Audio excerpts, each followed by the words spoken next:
امروز اهل جماعتچگی، زیاییان، آموزگاران و تمام ساکنان جمهوری تاجیکستان در نزد آینه‌های نیلگون نشسته پیام نوبتی جناب عالی پیشوای معظم ملت را استقبال نیک کردند و با یک خوشنودی آن را گوش کردند. مقصد امروز خلق تاجیکستان از چنانه که پیشوای معظم ملت ابراز داشتند در برابری در همه جبهه‌های زندگی ما موفقیت‌ها به دست آوردن، چی در سیاست داخلی چی در خارجی. جناب عالی همچون پدروار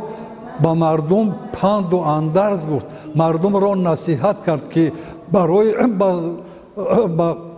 سعادت روزگار رسیدن، به قله‌های امید رسیدن، حصه ارزنده خود را در نتیجه زحمت اهلانه، وقتی که زحمت اهلانه کردن به قله سعادت، به قله مقصود میرسی، روزگار به سعادت نزدیک میشود. از این خاطر تاکید کردم و ببینید که غمخواری پیشوای معظم ملت را که قریب